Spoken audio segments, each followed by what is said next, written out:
बिस्मिल्लाहिर्रहमानिर्रहीम। अस्सलाम वालेकुम स्टूडेंट्स, मेरा नाम है अज़मा क़य्यूम और आप देख रहे हैं एंजॉय स्टडीज़। आज की वीडियो में हम CS 302 का लेक्चर नंबर 25 स्टार्ट करने जा रहे हैं। सबसे पहले देखेंगे हम synchronous preset and clear input. इसके बारे में ये एक बात ज़रूर बता दूँ कि ये जो टॉपिक है इससे रिलेटेड लाजमी एक या दो क्विज़ पेपर में आते हैं। और ये जो पैराग्राफ है ये बहुत इंपॉर्टेंट है, इसमें से 3-4 MCQs बने तो आपने इसको लाजमी याद करना है। The SR JK and D inputs are known as synchronous input. ये सारी ये याद रखना है, ये क्विज में पूछ सकते हैं, ठीक है। Because the outputs change when an appropriate input values are applied at the input and a clock signal is applied at the clock input. Clock input पे क्लॉक सिग्नल दे दिया और इनपुट पे एक अप्रोप्रिएट इनपुट दे दी तो क्या होगा, इनकी आउटपुट जो है वो चेंज हो सकती है। इसके बाद जो इम्पोर्टेंट चीज़ है, if there is no clock transition, अगर कोई भी क्लॉक ट्रांजिशन या इनपुट नहीं दी गई तो फिर क्या होगा, then the input have no effect on the output. अगर कोई ट्रांजिशन नहीं की गई तो क्या होगा, जो इनपुट है वो आउटपुट पे कोई फ़र्क नहीं डालेगी। The flip flop are set reset to some initial state. उनकी कोई ना कोई इनिशियल स्टेट लाजमी होती है जिसको हम कहेंगे प्रीसेट एंड क्लियर इनपुट। और ये दोनों चीज़ें क्या यूज़ कर रही होंगी, असिंक्रोनियस इनपुट। इसके बाद आता है since these input change the output to a non logic level independently. इनकी आउटपुट लाजमी चेंज होती है of the clock signal, therefore these input are known as asynchronous input. यहाँ पे हमें इसकी डायग्राम दी गई है, JK flip flop with asynchronous preset and clear. Preset और क्लियर का हमें कैसे पता चलेगा, ये प्री और ये CLR, ये दो चीज़ें लिखी होंगी तो हमें पता चलेगा ये प्रीसेट है और क्लियर है। इसका लॉजिक सिंबल क्या होगा, ये JK, ये क्लॉक, ये तीनों इनपुट दे दी। इसके बाद यहाँ पे हमें एक इनपुट दी जाएगी प्रीसेट की और क्लियर की। अब इनके ऊपर बार लगी हुई है ना, तो यहाँ पे हम क्या करेंगे, नॉट गेट लगा देंगे। अगर बार ना होती तो सिंपल एक लाइन लगा के CLR या PRE लिख देते। JK फ्लिप फ्लॉप, आगे उसी तरह Q आ गई आउटपुट और Q नॉट आ गई। आगे इसका ट्रुथ टेबल कैसे होगा, ये प्री इन्वर्स लिया हुआ है, इनके नॉट गेट है, क्लियर का इन्वर्स लिया हुआ है। आगे इसकी आउटपुट कैसे आएगी, अगर दोनों जीरो हों तो इनवैलिड, अगर दोनों वन हों तो क्लॉक्ड ऑपरेशन। ये दो चीज़ें आप पहले याद करें। उसके बाद देखें, अगर प्री जीरो हो क्लियर वन हो तो आउटपुट आएगी हमारे पास वन, अगर प्री वन हो और क्लियर जीरो हो तो आउटपुट आ जाएगी जीरो। आगे हमारे पास दो इंपॉर्टेंट टॉपिक आते हैं, the 74HC74 dual positive edge trigger D flip flop. D flip flop से रिलेटेड क्या होगा, the edge trigger D flip flop with asynchronous inputs is available as an integrated circuit. ये आपका quiz आ सकता है, ये इंटीग्रेटेड सर्किट के तौर पर भी अवेलेबल हो सकते हैं। This 74HC74 has dual D flip flop. दो तरह के, डुअल का मतलब होता है दो डी फ्लिप फ्लॉप होंगे with independent clock input, with independent clock input, synchronous and asynchronous input. Second आता है 74HC112, यहाँ पे 74 था, यहाँ पे 112 लिखा हुआ है। Dual positive edge triggered JK flip flop, ऊपर D था नीचे J है, ये पहली लाइन उसी की तरह है, आपने एज इट इज याद रखनी है। This 74HC112 has dual JK flip flop, इसमें दो JK फ्लिप फ्लॉप होते हैं विद इंडिपेंडेंट क्लॉक इनपुट। यहाँ पे भी इंडिपेंडेंट क्लॉक इनपुट थी, यहाँ पर भी इंडिपेंडेंट क्लॉक इनपुट है। Synchronous and asynchronous input. आगे जो टॉपिक है वो रिपीट हो रहा है, हम पिछले कुछ लेक्चर्स में इसको पढ़ चुके हैं। Master slave flip flop. Master slave flip flop have become obsolete and are replaced by edge triggered. ये एज ट्रिगर्ड की जगह इस्तेमाल हो सकता है। मास्टर स्लेव फ्लिप फ्लॉप है टू स्टेजेस, इसकी दो स्टेजेस होती हैं। Each stage work in one half of the clock signal. Master slave की डायग्राम होती है, आपने इसको जहन में रखना है, पेपर में पूछ सकते हैं। तो इसमें ये देखें 4 नैंड गेट लगे हुए हैं, अगले वाले में भी 4 नैंड लगे हुए हैं। ये यहाँ पे दो सेट बन रहे हैं, ठीक है। ये क्लॉक इनपुट है और आगे ये नॉट गेट लगा हुआ है। इसके बाद ये नॉट गेट देखें यहाँ पर भी कनेक्टेड है और अगले वाले गेट के साथ भी कनेक्टेड है। मास्टर एंड स्लेव, यानी कि ये जो है इसकी आउटपुट डिपेंड कर रही होगी इसकी आउटपुट पे, यानी कि यहाँ से जो भी रिजल्ट जाएगा उसी पे ये अगले वाला स्लेव काम करना शुरू कर देगा। इसका ट्रुथ टेबल कैसे होगा, ये क्लॉक हमने लगा दिया, ठीक है। ये JK इनपुट होंगी, आगे ये आउटपुट आ जाएंगी। तो क्लॉक अगर पल्स सारी ऑन होंगी, ये देखें जे की 0011 0101, अगर दोनों 0 होंगी तो क्यू टी आ जाएगा, अगर दोनों 1 होंगी तो क्यू टी का इनवर्स आ जाएगा।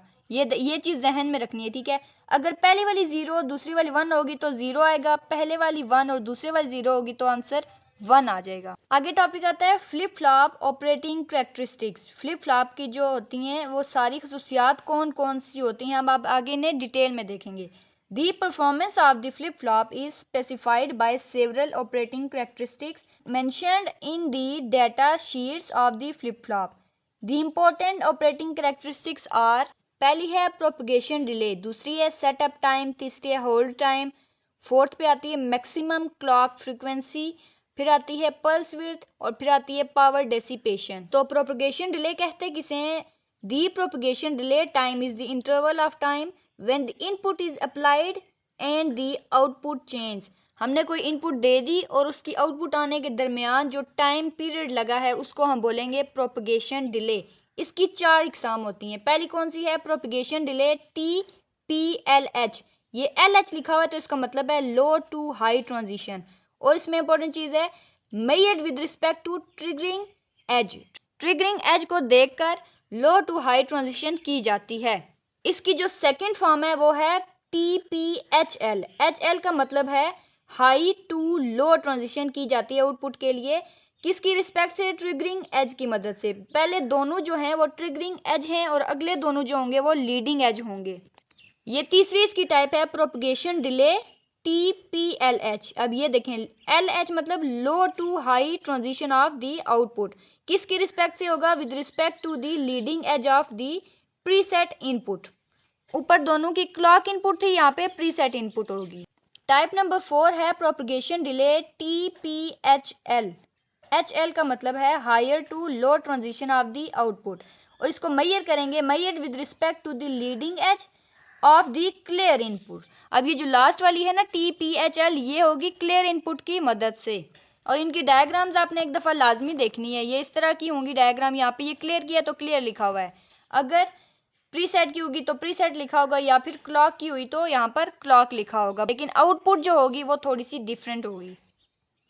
अब जो हमारे पास दूसरा टॉपिक आता है वो है set up time. Set up time क्या होता है? A minimum time required for the input logic level to remain stable before the clock transition occurs is known as set up time. कम से कम हमें टाइम जो चाहिए होता है स्टेबल रहने के लिए, इससे पहले कि क्लॉक की ट्रांजिशन हो जाए, तो वो होगा सेटअप टाइम। इसकी डायग्राम कैसी होगी? ये देखें, ये डी है, इनपुट दे दी, ये क्लॉक है, यहाँ से ये टाइम जो लग रहा है, ये वाला टाइम जो है, इसको बोलेंगे हम सेटअप टाइम। थर्ड पे आता है होल्ड टाइम। होल्ड टाइम क्या होता है? The minimum time for which the input signal has to be maintained. एक कम से कम वक्त जिसमें एक सिग्नल को क्या होना पड़ता है? मेंटेन रहना पड़ता है एट द इनपुट। इनपुट पर जो सिग्नल होता है उसे मेंटेन रहना पड़ता है। The hold time of the flip flop. उस फ्लिप फ्लॉप का होल्ड टाइम होगा जो थोड़ा सा इनपुट पे वो स्टे करेगा। आगे जो टॉपिक आता है वो है मैक्सिमम क्लॉक फ्रीक्वेंसी। ये क्या होती है? अ flip flop can be operate at a certain clock frequency. एक खास किस्म की क्लॉक फ्रीक्वेंसी दी जाए तो फ्लिप फ्लॉप क्या करेगा? काम करना शुरू कर देगा। If the clock frequency is increased, अगर इंक्रीज कर दी जाए फ्रीक्वेंसी एफ को बढ़ा दिया जाए beyond a certain limit, the flip flop will be unable to respond. अगर ज़रूरत से ज़्यादा फ्रीक्वेंसी दे दी जाए तो वो काम करना कम कर देता है to the fast changing clock transition. Therefore, तो अब हम क्या करेंगे? The flip flop will be unable to function. लिहाजा फ्लिप फ्लॉप काम करना ही छोड़ देगा अगर उसकी फ्रीक्वेंसी को एकदम बढ़ा दिया जाए।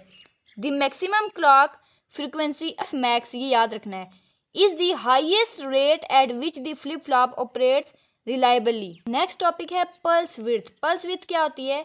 A flip flop uses the clock preset and clear input for its operation। ये लाजमी याद रखना है। कोई भी फ्लिप फ्लॉप होगा ना तो उसके अंदर ये CLK, PRE और CLR, ये तीनों चीज़ें लाजमी इस्तेमाल हो रही होंगी, या इन तीनों में से कोई एक चीज़ लाजमी इस्तेमाल हो रही होगी। The manufacturers specifies the minimum pulse, कम से कम पल्स जो होती है उन्हें किस तरह करते हैं? विथ TW से उसको स्पेसिफाई कर देते हैं। For each of 3 signal, 3 signal से मुराद ये clock, preset and clear inputs हैं।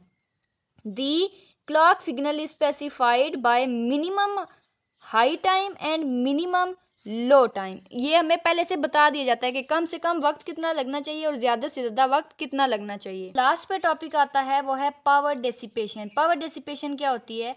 अ flip flop consumes power during its operation. कोई भी फ्लिप फ्लॉप है, जब भी वो काम करेगा उसे कोई ना कोई पावर या एनर्जी की ज़रूरत होगी अपना काम करने के लिए। The power consumed by a flip flop is defined by P is equal to V double C multiply by I double C।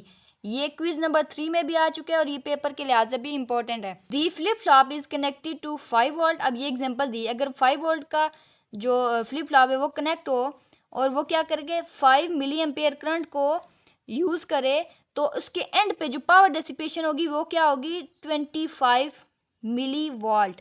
ठीक है, ये आपने जहन में रखना है। इन्होंने क्या किया, ये हमारे पास फार्मूला था ना, power dissipation is equal to VCC and ICC। तो VCC की जगह वोल्ट की जगह ये डाल दिया और I करंट की जगह ये डाल दिया, तो हमारे पास जो रिजल्ट है वो 25 मिली वोल्ट आया। ये आपका क्विज भी आ सकता है या क्वेश्चन भी आ सकता है, इसी लिहाज से आपने जहन में रखना है। अगला टॉपिक है one shot monostable multi vibrator. ये आपके क्विज के लिहाज से इंपॉर्टेंट है। बाइस्टेबल डिवाइस, बाइस्टेबल यानी कि दो स्टेबल डिवाइस होंगी। Remain in either of two states unless the input force the device to switch its state. जब तक इनपुट चेंज नहीं होगी वो उसी तरह स्टेबल रहेगी। The device remains in its alternate state, मतलब अपनी स्टेट को बदल देगी, unless the input are change again to force the device back to its original state. State कब बदलेगी? जब भी उसे या इनपुट को बदल दिया जाएगा या आउटपुट को बदलेंगे तो वो अपनी स्टेट को बदल देगी। आगे इंपॉर्टेंट जो लाइन है वो है a monostable device only has a single stable state and it remains in its stable state. जो मोनोस्टेबल डिवाइस है उसकी एक ही इनपुट होगी और वो स्टेबल होगी और वो स्टेबल ही रहेगी। ये इंपॉर्टेंट चीज़ है, ठीक है। उसके बाद आगे आता है these monostable devices are also known as one shots. ये आपका क्विज है, ठीक है, ये भी क्विज है और ये भी क्विज है। बाकी की दरमियान की रीडिंग भी आपने लाजमी करनी है, क्विज आ सकता है। आगे है one shot are of two types. पहली है नॉन रीट्रिगरेबल और दूसरी है रीट्रिगरेबल। ये आपने याद रखनी है। इसकी डायग्राम कैसी होगी? Circuit diagram. यहाँ पे ये देखिए नॉर गेट लगाया, और गेट के आगे ये नॉट लगाया तो ये बन गया NOR gate, NOR, NOR gate बन गया। इसके बाद ये C कैपेसिटर लगाया गया है, R रेजिस्टेंस लगाई गई है या रेजिस्टर लगाया गया। ये जो साइन होता है ना, ये रेजिस्टेंस का साइन होता है, ये आपने याद रखना है। और यहाँ से हमें वोल्टेज दी जाएगी। ये नॉट गेट लगाया, ये आप ऊपर से इस पैराग्राफ की रीडिंग करेंगे तो आपको अच्छे से समझ आ जाएगा। और ये हमारे पास एक पूरा सर्किट बन गया। अब हम पहली टाइप पढ़ेंगे नॉन रीट्रिगरेबल वन शॉट।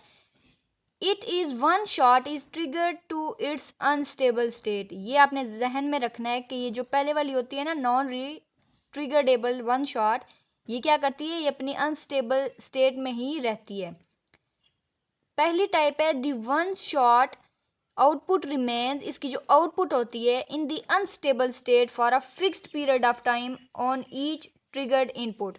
एक खास वक्त के लिए इसकी जो आउटपुट होती है वो अनस्टेबल ही रहती है। बी पॉइंट है the one shot will have to return, उसे बदलना पड़ेगा to its stable state before it can be triggered again. अगर इस फिक्स जो हमारे पास पीरियड टाइम के लिए जो फिक्स अनस्टेबल फॉर्म है ये क्या होगी, अगर इसे हमने बदलना है तो हम क्या करेंगे? इसको दोबारा से ट्रिगर्ड कर देंगे। थर्ड पे आती है the duration of triggered input pulse has no effect. जो भी हमारे पास ट्रिगर्ड इनपुट है उस पर कोई फर्क नहीं पड़ेगा on the output pulse duration. Input pulse duration का आउटपुट पल्स ड्यूरेशन पे कोई फर्क नहीं पड़ेगा। The one shot is triggered either on the positive और नेगेटिव एज। ये भी क्विज आ सकता है कि ये पॉजिटिव एज भी हो सकता है या नेगेटिव एज भी हो सकता है। अब जो इसकी दूसरी फॉर्म है वो है रीट्रिगरेबल वन शॉट।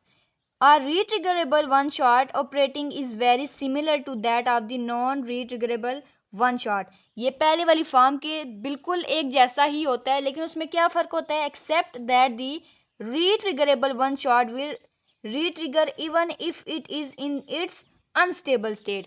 ऊपर में हमने क्या पढ़ा था कि अगर वो अनस्टेबल स्टेट है तो वो फिक्स टाइम के लिए होगा, उसे हम स्टेबल नहीं कर सकते। लेकिन यहाँ पे क्या है? ये दोबारा से रीट्रिगर हो सकता है अगर वो अपनी अनस्टेबल स्टेट में ही रहे तो। The retriggerable and non retriggerable are available in the integrated circuit, यानी कि IC फॉर्म में भी ये हमें अवेलेबल होते हैं। उम्मीद करती हूँ कि लेक्चर की आपको समझ आई होगी। मिलते हैं नेक्स्ट वीडियो में, रखिएगा अपना बहुत सारा ख्याल। अल्लाह हाफिज़।